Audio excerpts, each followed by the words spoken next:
ಎಲ್ರಿಗೂ ನಮಸ್ಕಾರ. ನಾನು ನಿಮ್ಮ ತಗ್ಸ್ ಆಫ್ ರಗಡೆ ಕಿರುಚಿತ್ರದ ನಿರ್ದೇಶಕ ಕಿಶನ್ ಮಾತಾಡ್ತಿರೋದು ಅಂತ ಹೇಳ್ತಾ, ಸೊ ಇದೇ 3 ದಿನಗಳ ಹಿಂದೆ ತಗ್ಸ್ ಆಫ್ ರಗಡೆ ಕಿರುಚಿತ್ರದ ಟ್ರೈಲರ್ನ ಕೇಸಸ್ ಕ್ರಿಯೇಷನ್ಸ್ ಯೂಟ್ಯೂಬ್ ಚಾನಲಲ್ಲಿ ರಿಲೀಸ್ ಮಾಡಿದ್ವಿ.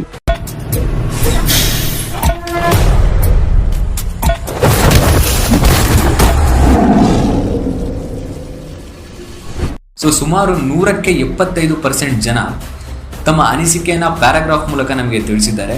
ಸೊ ಇದು ಒಬ್ಬ ಕಲಾವಿದನಿಗೆ ಎಷ್ಟು ಮಹತ್ವಪೂರ್ಣ ಆಗತ್ತೆ ಅಂತ ಹೇಳಿದರೆ, ಇದರಿಂದ ಇಡೀ ತಂಡ ತುಂಬಾ ಖುಷಿ ಪಟ್ಟಿದ್ದಾರೆ. ಸೊ ನಾವು ಪಟ್ಟಂಥ ಶ್ರಮಕ್ಕೆ ಇದೊಂದು ಪ್ರತಿಫಲ ಅಂತಲೇ ಹೇಳ್ಬೋದು. ಸೊ ಈ ಒಂದು ಪ್ರೀತಿ ಮತ್ತು ವಿಶ್ವಾಸ ಹಾಗೆ ಸಪೋರ್ಟ್ ಬರೀ ಕಿರುಚಿತ್ರದ ಟ್ರೈಲರ್ಗೆ ಅಲ್ಲದೆ ಮುಂದೆ ಬರುವಂಥ ಕಿರುಚಿತ್ರಕ್ಕೂ ಕೂಡ ಇರಲಿ ಅಂತ ನಾವು ಇಡೀ ತಂಡ ಕೇಳ್ಕೊತೀವಿ. ಹಾಗೆ ಕಿರುಚಿತ್ರದ ರಿಲೀಸ್ ದಿನಾಂಕವನ್ನು ನಾವು ಕಿರುಚಿತ್ರದ ಟ್ರೈಲರ್ನ ಲಾಸ್ಟಲ್ಲಿ ಹಾಕಿದ್ವಿ. ಸೊ ಯಾರಾದರೂ ನೋಡಿಲ್ಲ ಅಥವಾ ಮೂವಿ ಡೇಟ್ ಗೊತ್ತಿಲ್ಲ ಅಂತ ಹೇಳಿದರೆ, ಸೊ ಮತ್ತೆ ಟ್ರೈಲರ್ನ ಲಾಸ್ಟ್